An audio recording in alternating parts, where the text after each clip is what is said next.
بسم اللہ الرحمن الرحیم۔ آج ہم بات کریں گے ایک ایسے پیغمبر کی کہانی جو اپنے قوم کے بیچ صبر اور ایمان اور سچائی کے پیغام لے کر آئی۔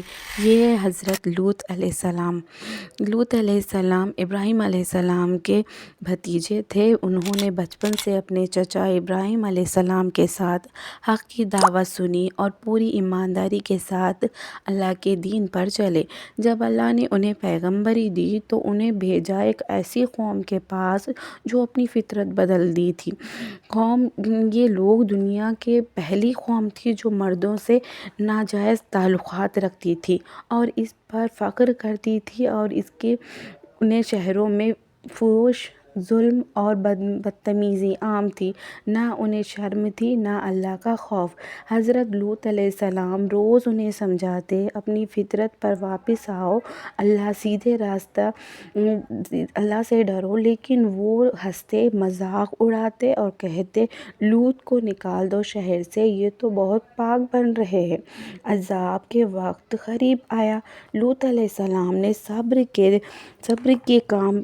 صبر سے کام لیا، لیکن جب انہوں نے حد پار کر دی تو اللہ کا عذاب طے ہو گیا۔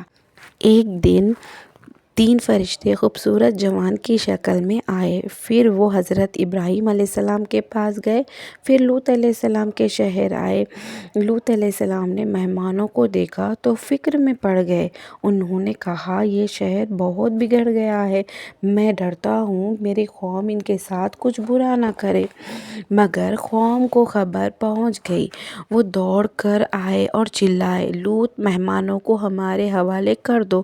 لوط علیہ السلام نے کہا، یہ میری بیٹیاں ہیں، اگر تم شادی کرنا چاہو تو، اگر تم پاک راستہ چاہتے ہو۔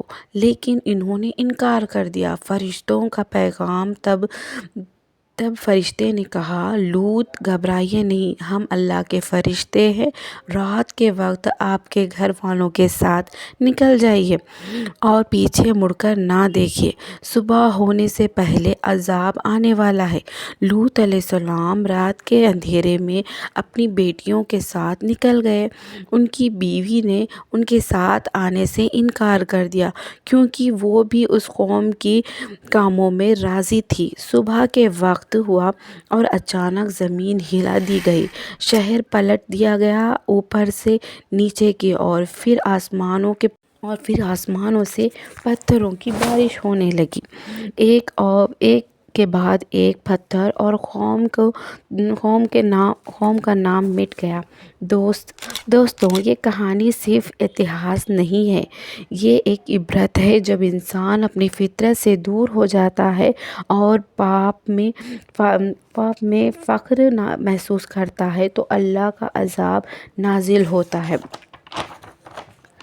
ہمیں یہ سبق ملتا ہے، حق کے راستے پر اکیلے بھی چلنا پڑے تو چلو، لیکن گناہ میں سب کے ساتھ مت چلو۔ دنیا بدل گئی ہے، لیکن اللہ کا پیغام آج بھی وہی ہے۔ گناہ سے بچو، ایمان پر قائم رہو اور ہمیشہ فطرت اور حیا کو اپنی زندگی کا حصہ بناؤ۔ اللہ ہم سب کو لوط علیہ السلام جیسا صبر اور ایمان نصیب فرمائے، آمین۔ ایسے ہی اور ویڈیوز کے لیے میرے چینل کو لائک، شیئر اور سبسکرائب کرنا نہ بھولیں۔ تب تک کے لیے اللہ حافظ۔